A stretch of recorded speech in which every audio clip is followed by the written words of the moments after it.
Kita masuk.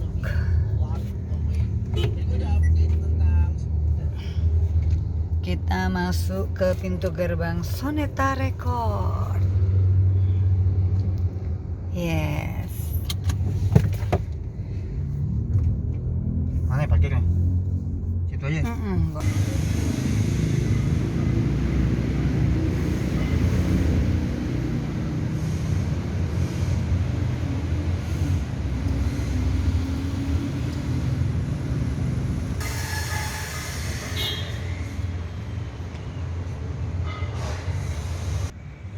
Ini area bagian dalam dari Soneta Record.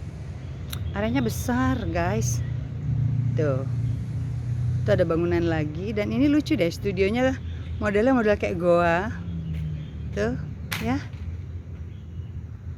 Model seperti gua.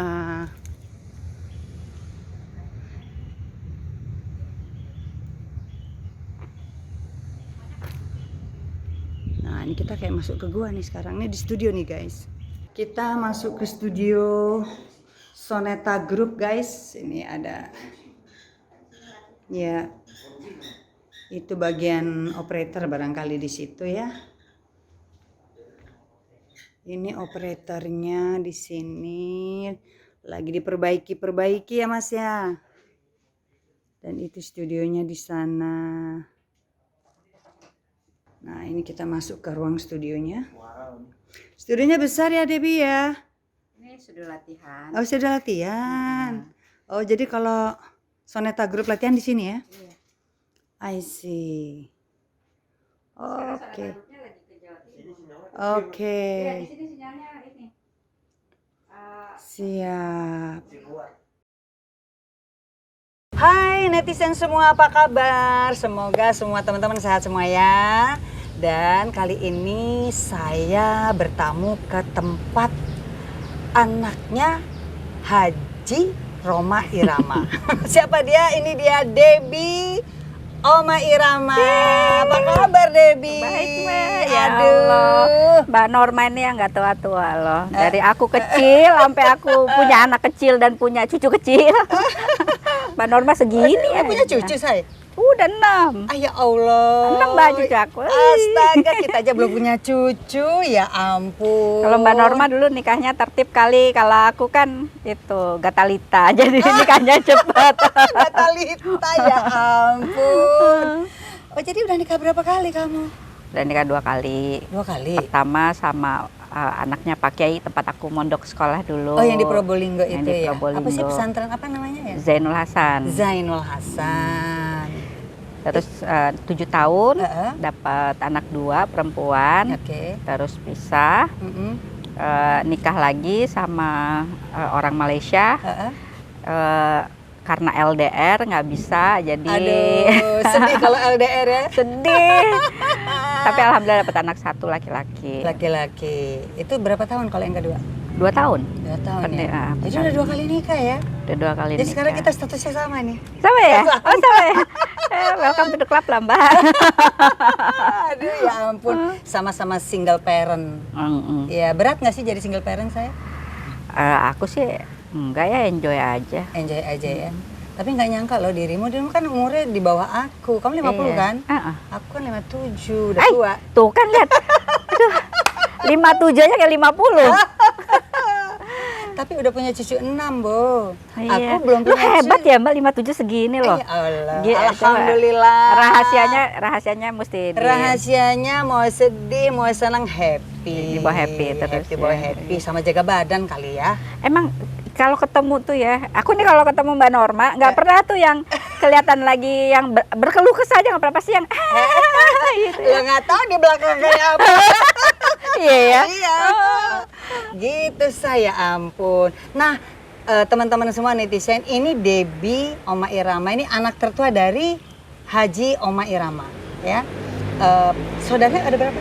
7 ya? Yang sekandung aku 3, Yang sekandung 3. yang dari mamah yang lain ada, ya kalau sama kita bertiga jadi 7. Jadi 7. Ini dulu waktu masa kecilnya kan sama-sama kita punya album lagu anak-anak. Nah, lagunya Debbie dulu tuh judulnya Idih, Papa genit ya. Sekarang gue yang genit, Mbak. Sekarang kamu yang genit.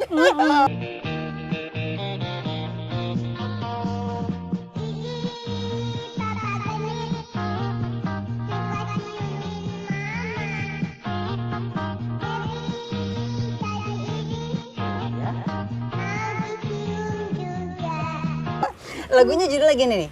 Idih, Papa genit, suka ciumin mama. Terus? Debbie jadi iri. Oh, Iri. jadi iri. Sorry, jadi iri. Mau dicium juga. Terus? Cium pipi yang kanan. Cium pipi yang kiri. Pak. Udah tua sekarang, pak aja. Oh, kalau yang udah tua dipak aja. Nggak dikasih kiss. Itu umur berapa tuh, Say? 4 tahun. 4 tahun tuh kecil banget loh. Kecil Kok bisa sampai kamu mau rekaman waktu itu? Ya, Papa yang suruh. mama sih. Jadi Mama, oke. Jadi kan kalau dulu kan Yowannya Om Enteng, Bobinya Om Muksin, ya teman-temannya Papa itu kan anak-anaknya nyanyi ya. Terus Mbak Cica, Om Nomo. Kan dulu Om Nomo rekamannya di situ, Kus. Oh, di sini juga. Di studio yang lama Studio yang itu, lama sana. iya. Oh, oke. Yukawi dulu kan namanya. Oh, gitu. Nah, jadi ya ikut-ikutan kali ya Mama tuh. Kenapa kok anaknya nggak rekaman juga, Vera gitu kali ya. Oh, ngomporin mamanya. Ayo Ver, itu Debbie rekaman gitu kali ya. Terus? Nah ya udah, terus Papa bikin lagu, alhamdulillah meledak. Terus ada lagi album kedua, judulnya Indan Deep. Yang pertama tadi judul lagu Idi Idi Papa Papa Genit Genit. siapa yang ciptain, Say? Papa? Papa juga ya? Papanya. Tapi itu lagu pop loh, bukan Lagu dangdut. pop. Loh, Papa juga kan dulunya ada lagu pop. Oh, yang benar. Papa kan sebelum Soneta rock, Basicnya, Mbak. rock ya? Rock juga, malah tahun 70 kan Papa di Singapura menang pop singer, bawain lagunya Tom Jones. Oh my god, baru tahu aku kalau Papa tuh awalnya rock Ya dulu alirannya.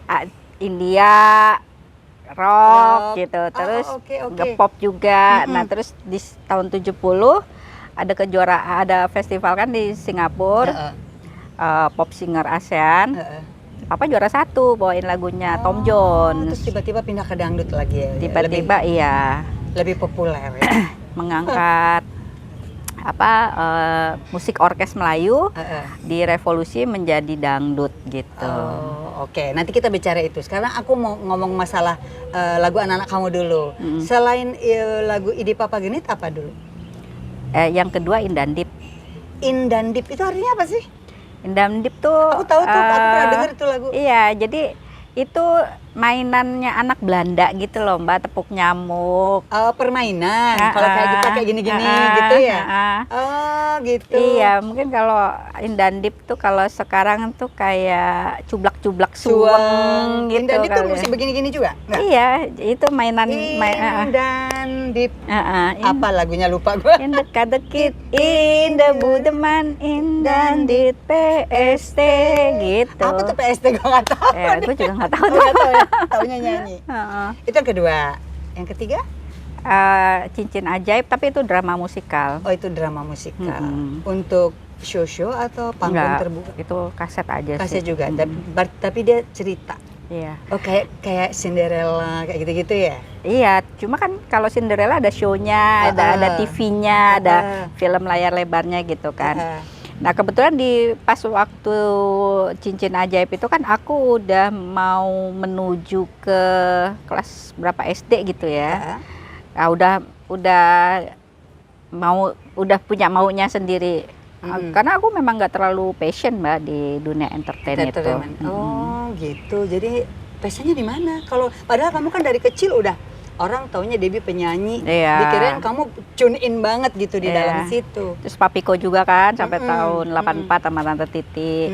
Tapi ya memang aku nggak bisa berperan gitu, nggak bisa acting. Nggak bisa acting. Masa sih? Yoi. Makanya dibohongin dulu gua, Mbak. Dibohongin sama siapa? Sama laki. Oh ya Allah ya Tuhan. nggak bisa acting kalau Oke, lanjut. Nggak bisa acting bener.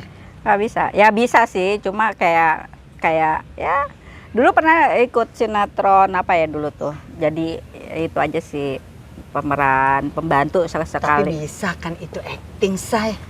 Ya di bisa, cuma maksudnya nggak yang nggak kepengen banget gitu loh. Oke. Dan dulu juga kan kalau misalnya Dep ada casting ini mau nggak gitu.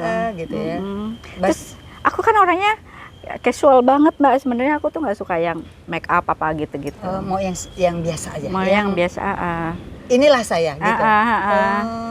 Nggak suka yang apa sih yang wesh. Jadi dulu nyanyi segala macam itu karena didorong-dorong aja sama mama sama papa ya. Ya kan anak kecil ya, jadi ikut aja. lucu-lucuan. Belum. Terus anak kecil juga kan kalau suaranya fals lucu ya Mbak gitu. Kalau sekarang Kamu nggak fales kok, lucu banget kok suaranya. Aku dengerin tuh lagunya lucu banget. Jadi passionmu di mana? aku lebih di balik layar sih. Di balik layar. Iya. Apa? Ngapain di balik layar? Jadi sutradara, jadi apa? Pegangin kabel lampu. Pegangin kabel lampu, abang nih. Nggak jadi. Jadi gimana? Jadi kamu sekarang sibuknya apa? Berarti kan kamu tadi cuma ada 3 album aja rekaman, terus setelah itu kamu dewasa kamu nggak bikin album ya? Nggak. Hanya ikut Papiko kayak gitu-gitu ya? Iya, Papiko juga kan sampai tahun 84. Terus aku resign gitu ya. Udah fokusnya di sekolah. Oke. Terus saat itu kan juga bersamaan dengan praharanya papa sama mama gitu kan. Jadi memang sama papa itu ya udah difokusin ke sekolahnya gitu kan. Oke. Nah, terus ya udah tuh aku nggak minat lah gitu, Jadi nggak sekarang tertarik. kamu apa sibuk apa kalau gitu? Kalau sekarang aku di PT Soneta Roma Irama. PT Soneta Roma Irama. Jadi membawahi semua aktivitasnya Roma Irama. Enggak, tapi lebih kepada mengelola asetnya papa. Aset berupa lagu kayak gitu ya. Kan kalau pencipta lagu itu kayak papa ini kan produser, komposer ya, selain pencipta lagu juga, terus nyanyi sendiri juga gitu kan. Nah, undang-undang di Indonesia ini kan sudah mengatur hak-hak cipta, terus mechanical rights, performing rights itu kan sudah diatur ya. Dan udah ada LMK juga yang mengelola itu kan, mengkolek dari hotel, dari karaoke, dari tempat-tempat hiburan gitu ya. Dan undang-undangnya mengatakan kalau setelah pemilik lagu tersebut tidak ada, meninggal.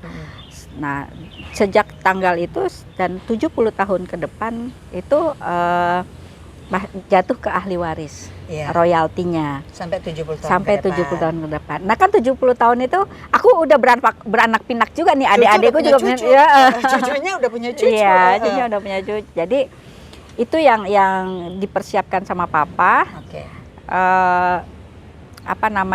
Di PT ini gitu, di PT Soneta Roma Irama. Jadi nanti ada adikku yang ngurusin hak digitalnya Roma Irama. Terus ada juga adikku yang ngurusin hak ekonomi kreatif itu seperti foto, gambarnya papa yang dikomersilkan di kaos, gelas, ya seperti merchandise itu. Itu kan hak ekonomi kreatif. Itu undang-undangnya juga ada. Ya, jatuhnya pun ke ahli warisnya gitu. Jadi ya itu yang sekarang lagi kita maintain gitu. Jadi jadi konsepnya papa sebetulnya bagus ya. Anak-anaknya diminta untuk terlibat di dalamnya untuk ngurus sesuai dengan bidang keahliannya masing-masing. Iya, dengan skillnya ya kan. Kalau Rido itu cukup menguasai tentang hak-hak royalti itu. Terus kalau adikku Vicky itu dia di pelestarian karya-karyanya papa. Karena kan kalau kita nggak melestarikan, nggak cari-cari cara apa untuk bisa sampai 70 tahun itu kan juga bisa aja habis di tengah jalan. Di tengah jalan menguap, orang lain yang menikmati. Iya. Jadi nanti berarti anak ke cucu, ke cicit semua harus diajarkan. Betul. How to collect the money from How to manage, iya. kekayaannya papa. Iya, Gitu semua dan bagaimana bisa everlasting lagu-lagu ini Iya betul, gitu. betul. Oh gitu. Wah. Terus emang kamu berapa bersaudara? 7. 7 itu siapa aja? Aku, Vicky, Romi, Rido, Nazila, Adam, Ical. Ada Ical. Semua sekarang ini sudah terlibat di perusahaannya papa.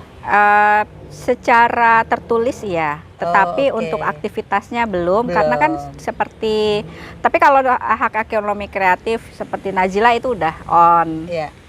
Tapi kalau royalti digitalnya itu masih dihandle papa sendiri. Oh, sama papa sendiri yang Ya. handle. Oke. Tapi setidaknya papa itu sudah menyiapkan perangkat-perangkatnya. Jadi kalau papa udah nggak ada, udah tinggal on aja sih kita. Rekeningnya kan udah Masing-masing udah ada. enggak, maksudnya selama ini kan kayak misalnya royalti masuknya ke rekening mana kan kita juga tahu. Terus siapa dari royalti itu bagiannya nanti ke siapa aja gitu kan kita juga gitu. udah tahu. Iya. Oke. Berarti secara sah mereka semua sudah ada pemegang saham di dalam. Sebagai Iya. pemegang saham Iya, di dari dalam. pemegang sahamnya itu semua ahli waris. Ahli warisnya Iya. semua. Ya. Oh, wah, udah di ini ada persiapkan dari jauh-jauh hari sama papa ya. Betul. Kan papa kan lagunya banyak banget itu. Papa itu lagunya hampir 1.900 sekian. Terus 1000? hampir 1.000. Oh, hampir 1000. Ada Oke. 900 berapa lah gitu. 980-an gitu. Oke. Yang hits itu kan 768 kalau nggak salah, apa 767 gitu. Pokoknya sekitar 700-an itu. Itu yang hits Oh. gitu. Nah, itu kan sampai sekarang itu kan di YouTube-nya juga masih terus kan dengan berbagai macam update genre dari yang ya Dan apa yang muda-muda. dari yang muda-muda. Ada di ini ya, dibikin update dengan musik baru dari yang muda-muda tuh. Ada kan lagu-lagu apa? kayak Gigi juga lagunya bokap yang ada adu ya? domba ya. Oh, wow ya. Dibikin Terus, lebih modern ya. Ya Diva Barus yang DJ itu. Oh, iya. Papa kan udah beberapa kali juga kolaborasi dengan Sama milenial-milenial. Iya, Ini oke. sekarang yang lagi on proses juga ada sama Mas Dewa Bujana. Oh gitu. Wah, jadi lagunya tetap ini ya. Artinya di kalangan anak muda yang terbaru, kalau dia membawakan lagunya Oma dengan aransemen baru, otomatis kan Ya. hidup lagi gitu. Ya alhamdulillah sih bisa diterima. Bisa diterima Iya. ya. Susah sih nggak sih ngurus perusahaan bersama dengan adik-adik? Kan kamu yang paling tua toh? Mm-mm. Enggak sih, karena pertama kita tuh sadar kayak seperti saya kalau soal royaltian itu ya mechanical apa segala macam saya nggak terlalu nguasain banget, tapi yang nguasain itu adik saya Rido sama Romi. Jadi gitu. ya jadi memang gini, harus kita adik-beradik ini kan secara hierarki ya aku lebih tua, ada Vicky, ada Romi gitu kan. Nah aku diminta untuk mimpin adik-adik lah sebagai anak tertua. Jiwa leadershipnya bagus nih. Bukan jiwa leadership, karena anak paling tua gitu. Gak ada pilihan, no choice. No choice gitu. Jadi ya belajar, learning by doing. Aku juga belajar sama Rido, sama gitu. iya tentang apa royalti itu. Kalau Vicky itu kan lebih ke pelestarian, bagaimana lagunya papa ini bisa terus berkembang, berjalan gitu kan. Iya, terus itu lagu papa itu kan 700-an lebih yang populer. Itu kan uangnya pasti banyak banget ya saya. Arti kata selama ini itu uang yang masuk, earn money-nya itu terasa banget nggak untuk ketujuh anaknya? Terasa dong. Terasa banget. Terasa. I mean bukan cuma segini misalnya gitu, nggak bagus gitu.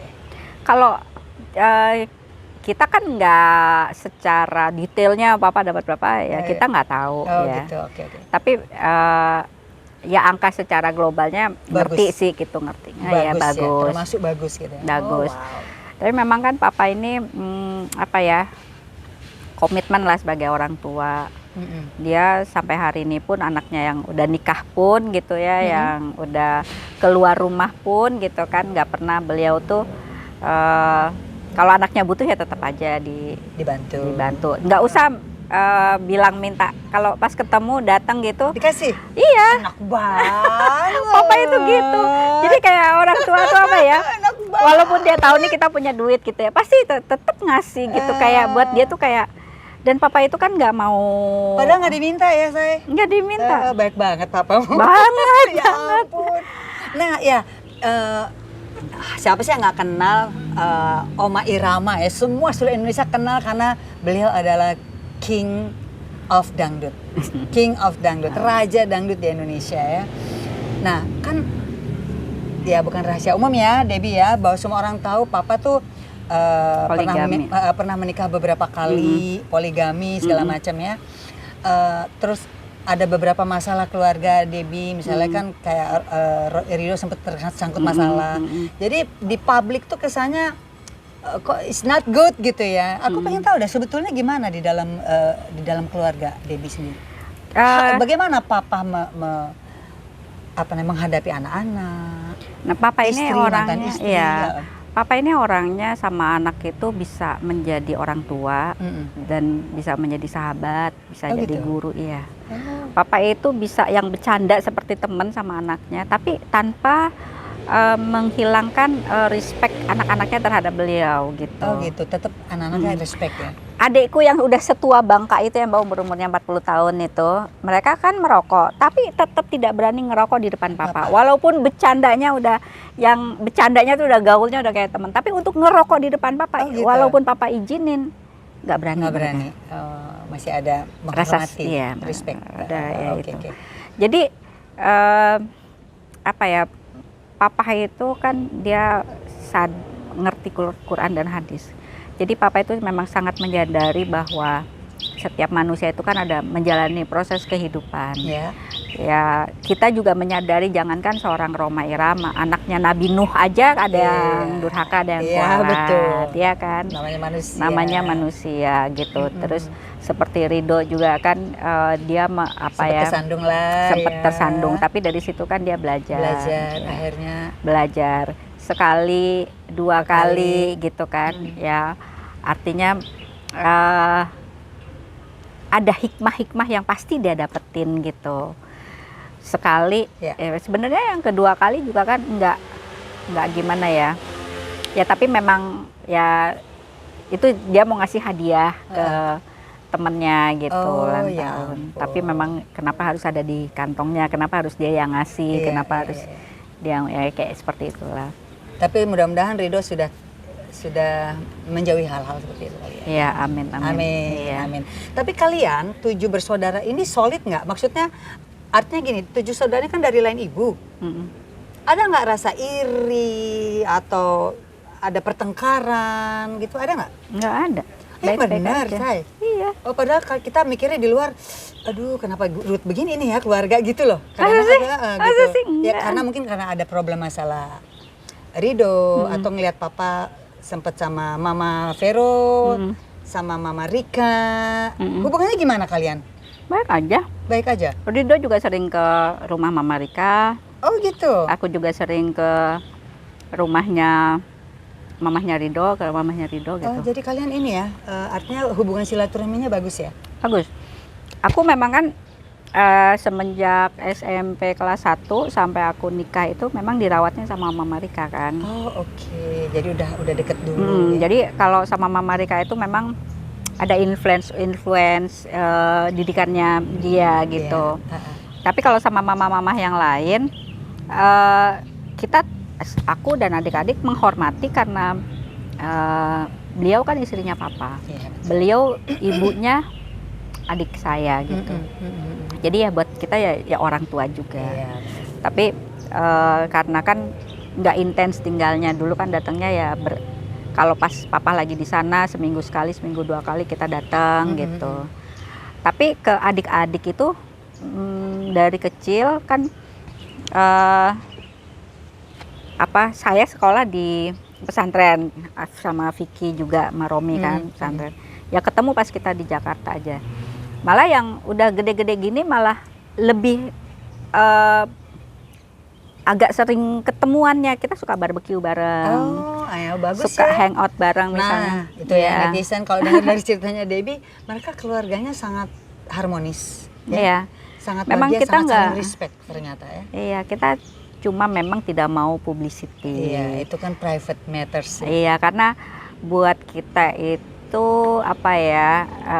hal seperti itu tuh bukan yang untuk, kadang-kadang gini sih ya, di publish terus cuma pencitraan gitu kan, kita nggak mau. Nggak gitu. usah lah ya, malah Nggak jadi usah. ntar melebar begitu ya. Iya. Permasalahannya. Pokoknya kita enjoy ketika bersama gitu kan.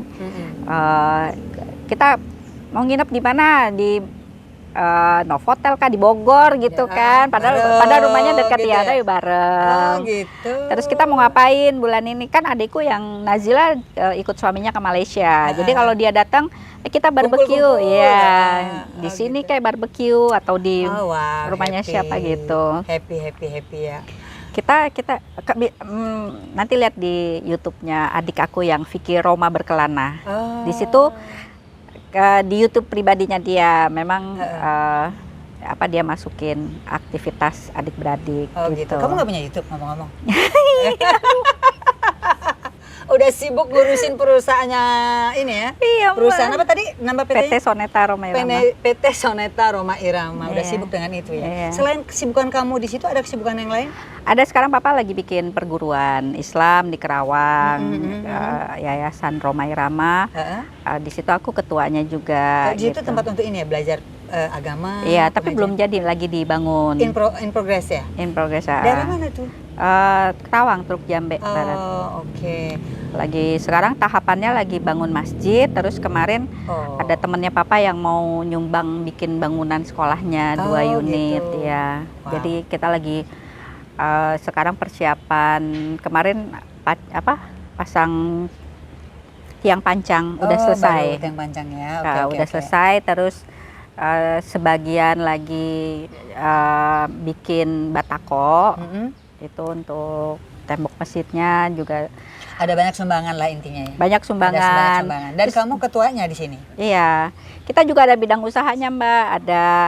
Kita punya pupuk Yayasan Roma. Oh ya ampun. Ya, pupuk Oke. cair. Terus kita juga pembenihan ikan, bukan pembenihan ikan, kita miara ikan juga, ikan patin untuk dijual. Oh, oke. Ada empangnya juga di sana. Terus kita nanam ada perkebunan, pertanian, lagi nanam cabe, terus Perkebunan. terus ada jeruk, Oh, jadi ada bukan tomat. jadi bukan cuma entertainment ya. Udah ada lagi di bidang-bidang lain ya, ikan, Iya. tomat itu Iya. dijual. Dijual, tapi kan hasilnya untuk ke pembangunan. Oh, oke, untuk pembangunan itu Iya. tadi masjid lah apa segala Iya. macam. Oh, gitu. Pupuknya Wah. juga. Mudah-mudahan lancar tuh ya. Amin, Itu di amin, perguruan amin. ya tadi. Di Ya? perguruan. Oke, selain ke aktivitas kamu di perusahaan, semuanya kan masih terkait dengan Roma Irama. Iya. Artinya masih terkait dengan urusan keluarga. Ada nggak aktivitas lain kamu yang lain?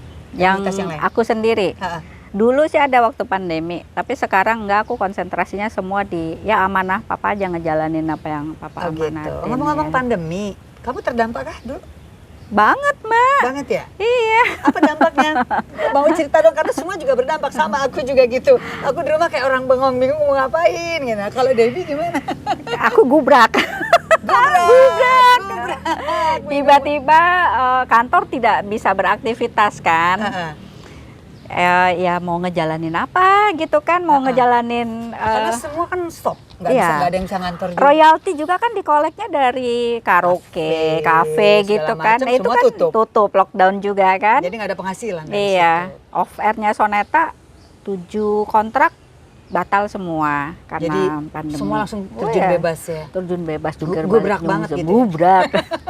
Jadi kamu ngapain dong terus? Kan aku dengar kayaknya kamu ini dagang online gitu Iya. loh. Beneran nih Debbie Beneran. Roma Irama dagang online? Beneran. Jualan sambel aku. Ah ya Allah, yang bener Debbie. Ya Allah Mbak, gue jualan sambel ya. Sambal apa? Sambel bro namanya Mbak. Sambal bro.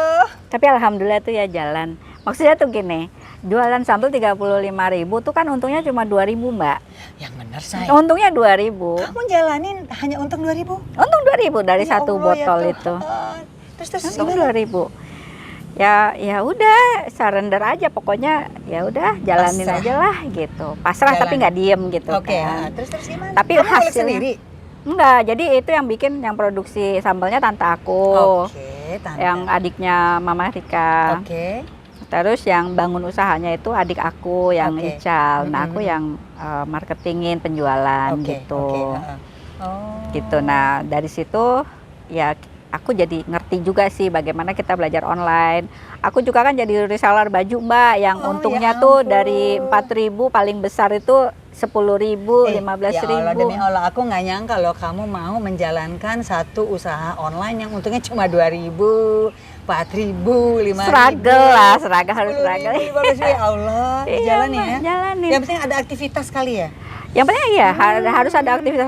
Kalau enggak ya stres. Kan aku juga udah rumah tangga sendiri ya Mbak, udah keluar dari orang tua. Iya. Kan aku juga dapurku harus hidup. Iya, betul Ya kan? Ya juga. mau tak pandemi kayak tetap kan harus Iya. makan gitu. Jadi ya apa namanya?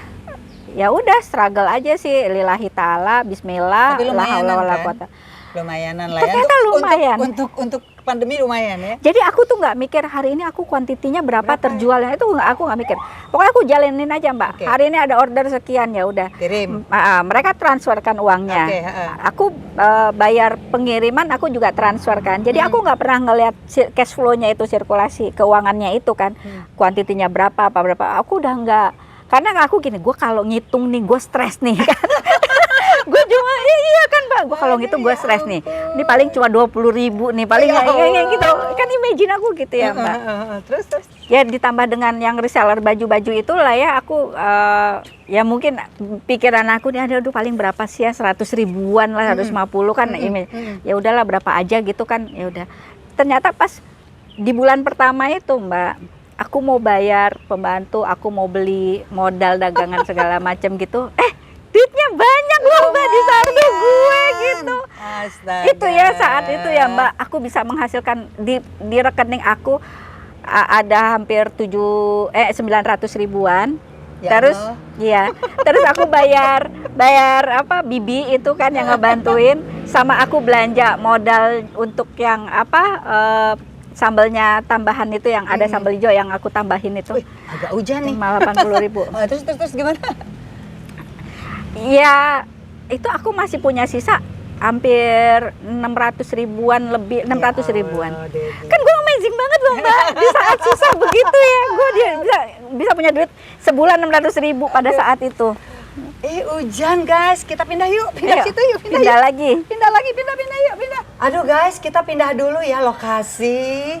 Soalnya tadi di sana hujan, nah sekarang kita di sini pindah. Jadi kita ngomongin nyambung lagi ya Deb ya. Iya. Nah, tadi kita ngomongin sambel. Kamu mau jalanin dengan untung segitu, Say? Ya mau lah, kan yang penting ikhtiar. Iya sih. Daripada nggak buat apa-apa terus. Ya kan harus hidup kan Mbak, aku kan tinggal Harus sendiri nggak sama survive. Pak ya, harus survive. Butuh makan juga Betul, makan kan. juga, betul. Iya. Aduh ya ampun, seorang Ibu Roma Irama, kebayang nggak sih guys, mau menjalankan bisnis yang sebetulnya ala kadarnya. Padahal selama ini kan kamu pegang perusahaan di mana untungnya pasti ratusan juta, tahu-tahu megang usaha yang cuma untung 2.000, 10.000, 15.000. Iya. Yang untungnya 10.000 itu jarang-jarang Mbak. Jarang-jarang? Jarang-jarang. Jadi yang sering yang di bawah itu? Iya. Oh my god. Kan aku juga reseller baju, spray gitu ya. Oke. Jadi yang untungnya besar 10.000 itu spray, tapi kan spray bukan kebutuhan pokok gitu. Jadi yang kebutuhan pokok itu ya kalau Yang orang tiap hari belanja, cari, iya. yang sering repeat order iya, gitu ya. sambal, terus tanteku bikin sambal bro dari sambal cabai merah. Ada rasa cumi, ada rasa udang rebon gitu. Terus ya ampun. aku bikin tanteku yang di rumah aku bikin sambal ijo cakalang. Oh, kamu jual Gitu. juga itu? Kami jual juga. Jadi waktu itu kamu jual berbagai macam jenis makanan lah. sambal, tapi lebih ke Gitu. Oh, sambal. lebih ke sambal. Oh, wow. Lebih ya. ke sambal. Jadi intinya di saat pandemi memang kita harus cari akal ya. Gimana Bagaimana supaya bisa survive. bertahan, bisa Iya. survive walaupun bisnis kecil kita jalani. Dan nggak boleh gengsi ya. Yang nggak boleh gengsi. Nggak ya. boleh gengsi. Oke, terus ngomong-ngomong cerita tentang, balik lagi nih tadi. Kalau tadi kan udah urusan selama pandemi.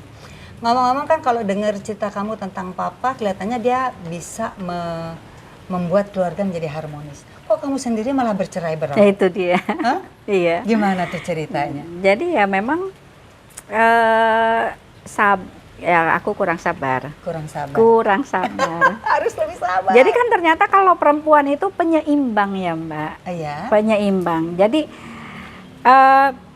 dulu kan aku nikah juga masih muda ya. Umur berapa sih kamu nikah, Say? Yang nikah pertama kan aku umur 18. Aduh ya Allah. Punya anak umur masih 19. muda banget. Masih muda. Terus pernikahan kedua aku usia 30 gitu. LDR pula gitu Long kan. distance ya? Long distance. Lagi cinta-cintanya gitu kan. Aduh, Lagi susah HBL-nya gitu ya. Berat. Ditinggal ya berat. Jadi memang ya itu belajar berjalannya usia waktu aku, akhirnya aku menyadari bahwa ya aku sih nggak mau nyari kesalahan orang ya, aku lebih oke. introspeksi diri gitu bahwa oh iya dulu tuh gue nggak sabar Nggak dulu, sabaran. iya nggak sabar. Artinya kita kan kalau suami waktu itu kan masih anak-anak ya, suami misalnya berulah dengan ya karena pada usia itu juga dia kan masih muda gitu kan. Iya betul. Gitu. Sama-sama muda. Sama-sama Sama-masa muda. masih bergejolak. Ya. Emosi dan sebagainya. Jadi ya kita gagal di situ. Kita Oke. gagal mengatasi situasi kondisi itu. Terus di pernikahan kedua jarak yang jauh itu kan. Jadi nggak memungkinkan lah namanya orang nikah ya kalau nggak bersama ya. Ya, tapi kan banyak juga yang berhasil gitu ya, yang mungkin memang bisa. Tapi kalau aku renungin, ya sebenarnya kan ini kalau LDR itu kan bagaimana kita menumbuhkan rasa percaya ke pasangan, bagaimana kita sabar nungguin suami dengan segala gejolak Iya benar. manusiawi lah ya Iya, gitu betul. kan. Gitu. Jadi ya Aduh. ya aku sih kayak lebih koreksi diri aja gitu. Terus itu kan pengalaman pahit ya, 2 pernikahan yang gagal. Iya. Kamu masih ingin menikah lagi kah? Pingin sih kalau emang Allah masih kasih. Kalau Allah masih kasih. Iya. Sekarang dikasih ke sama Allah. Belum. Yang Belum. benar. Tapi yang Ada- dekat-dekat ada? Ada yang lagi dekat ada. Ada. Cuma apa namanya? Aku nggak terlalu obses banget sih. Oh, Harus gitu. nikah gitu. Oke. Ya aku rasa hidupku udah lengkap lah ya. Aku Udah cukup. anak ada, Anak cucu ada, iya. Cucu udah berapa tadi? 6, setengah buset. lusin kan? Aduh, Cucu udah setengah bahagia lusin. sebetulnya ya. Iya, terus anak-anak alhamdulillah udah nggak ngerepotin kan mapan. Terus anakku yang kuliah laki juga kan ada bapaknya yang kalau untuk bayar apa ya Segala macam lah ya. Bapaknya masih bertanggung jawab bertanggung ya. jawab, Oh, alhamdulillah. wow. Dan apa namanya secara attitude gitu ya, anak-anak juga kan alhamdulillah memuliakan aku sebagai ibu gitu. Jadi aku ngerasa udah bahagia banget hidupku Mbak gitu. Sebetulnya udah enjoy dengan keadaan kamu Iya. sendiri sekarang ya. Iya, dan Kalau- aku nggak ngerasa, walaupun aku sendiri, aku nggak ngerasa lonely gitu. Karena aku udah ngerti sekarang bagaimana mengatasi kesendirian itu. Udah bisa ya. Jadi yang akhirnya tidak Jangan-jangan kamu udah nggak butuh suami nih. ya butuh sih Mbak. Oh, butuh juga? Ya, butuh lah. Oh betul lah, iyalah aku juga gitu kok. Tapi ini sekarang kan ada yang lagi dekat. Ada arah ke serius kah? Ya goalsnya sih ya serius dong Mbak. Goalsnya kan ke situ. Goalsnya ke sana Ya, kan? tapi nyampe enggaknya kan Oke. bukan urusan aku lah itu, Iya, Tuhan iya. itu gitu kan. Yang penting ya, kita sama-sama goalsnya mau ke situ gitu. Mau ke situ. Jadi dia juga udah ada niat untuk serius untuk ke arah Iya, pernikahan gitu. Iya. Cuma memang secara mental belum siap ke papa gitu. Oh gitu. Serem Oke. gitu di mata dia Rhoma Irama tuh. Wah, padahal enggak loh, biasa aja. Oh gitu sih. Kok mikirnya terlalu takut Ya, gitu ya? tahu kan mungkin karena ngeliat papa tuh di TV itu kan kayak mungkin dipikirnya kaku gitu kan. Padahal kan enggak, papa tuh orangnya Orangnya baik. iya baik, terus papa tuh orangnya santai, easygoing yang nggak mau ribet-ribet gitu. Tahu nggak sih Mbak, kontrak Soneta aja itu cuma 1 lembar. Oh ya? Kontrak Kan Soneta biasanya gitu. kan ada pasal-pasal, Nah. sampai tebel gitu. Ya nggak, 1 lembar. Lampirannya itu riders, alat, Oh cuma lampiran riders aja. Oke. terus sama rombongan yang ikut yang Heeh. terkait dengan konsumsi hotel dan sebagainya itu sama Apa? channel list. Udah. Udah itu aja. Kalau kontraknya mah 1 lembar, dia orangnya simple, nggak mau ribet-ribet. Terus kalau ada masalah apa ya bisa dimusawarahin gitu. Iya, harusnya bilangin tuh ke calonnya, jangan parno duluan. Dia udah pernah duluan. Udah parno duluan. Anaknya Umairah mah nanti duit jajannya berapa ya gitu. Padahal Dia nggak tahu gue jualan sambal 2.000. harusnya kamu bilang, Mas, aku tuh jual sambal tuh untungnya 2.000 aja, aku mau loh. Jadi jangan kamu mikir terlalu enggak, Mbak, jauh. aku diem aja, ntar dia pikir oh murah ya 2.000 mau gitu. Ntar dia kasih beneran gue 2.000. Dikasih murah, jangan dong. Ya ampun, mudah-mudahan jadi ya saya. Amin, Aku amin. doakan. Terus anak-anakmu kan juga sudah pada mapan, tinggal yang terakhir yang belum merit kan. Mudah-mudahan ke depannya lebih bisa settle, lebih bagus lah kehidupan kamu. Amin, amin, amin. Dan jadi mendapatkan jodoh. Amin. Kamu sendiri masih ada punya harapan nggak dalam kehidupan kamu ke depannya apa? Sekarang sih aku fokus aku lebih kepada bagaimana aku bisa menjalankan semua amanah papa ini. Oh gitu, oke. Kan papaku sekarang usianya udah 76 tahun. Oh my god, udah ini Ya. ya, udah sepuh. Udah sepuh. Tapi kelihatan awet muda ya. Ya alhamdulillah. Dan aku sebagai anak tertua banyak diamanatin tentang banyak hal lah gitu kan, wasiat-wasiat. Ya diantaranya itu kan aset-asetnya beliau yang besar itu kan sebenarnya bukan fisik gitu Mbak, bukan yang harta rumah, mobil apa gitu, enggak. Papaku tuh sebenarnya hidupnya kan sederhana. Artinya mobil aja dia satu Mbak, mobilnya papa satu, mama satu. Ya setiap istrinya ada satu, setiap anaknya ada satu. Tapi mobil yang beliau sendiri pegang Benar-benar itu cuma cuma satu gitu. Rumah ya rumah kan karena memang dia menikah kan dia harus kasih rumah kan gitu. Jadi sebetulnya Roma Irama itu hidupnya sangat sederhana dan papa juga ngajarin kita hidupnya sederhana. Jadi aset terbesarnya beliau itu adalah karya cipta. Iya, betul. Karya cipta, bukan Betul. aset fisik gini gitu ya. Iya. Sama yang tersulit sih sebetulnya adalah yayasan. Karena kalau yayasan itu kan memang di pengurus yayasan itu juga semuanya ahli waris. Tetapi kan ada satu cita-cita beliau membangun dengan yayasan itu membangun perguruan Islam itu kan ada satu cita-cita yang beliau ingin menjadi bekalnya beliau, tambahan bekalnya beliau di akhirat. Iya. Mudah-mudahan itu berjalan. Amin, dengan amin, lancar. amin. Dengan banyak bantuan dari sumbangan dari teman-teman. Dari mana ya? Jadi ya aku fokusnya sekarang di situ aja. Goalsnya bagaimana apa yang udah papa amanatin ke aku ini bisa aku terapin ke adik-adik, ke anakku, ke ponakanku, ke cucu-cucu kita gitu. Sampai 70 tahun ke depan jangan sampai putus di tengah jalan. Jadi dan tahu bahwa ini papa, kakek kita, uyut kita ini orang yang orang yang dedikasinya tinggi terhadap keluarga terutama ya. Terhadap keluarga, terhadap profesinya dia, tanggung jawab. Ya. Mudah-mudahan semuanya berjalan lancar buat Debbie. Amin. Cepat nikah lagi, kasih tahu kalau nikah. Amin, pasti ya. Undang Mbak Pager Ayu ya. Pager Ayu. Iya, Mbak Norma, Mbak Ira, Vin. Aku makasih banget ya dikasih Sama-sama, waktu aku untuk juga terima kasih. Nanti kapan-kapan kalau aku mikir nih masih banyak yang belum aku tanyain, kita ketemu lagi ya. Oke dong. Kita ngobrol-ngobrol Iya, lagi. iya. Thank you ya Debbie Iya, ya. sama-sama. Aduh. Oke, netizen di rumah makasih banget udah nonton ngobrol-ngobrol aku sama Debbie. Mudah-mudahan ada yang bermanfaat dan sampai jumpa di konten kita yang berikutnya ya. Yuk. Amin. Dadah. Thank you ya sayang. Sama-sama Mbak.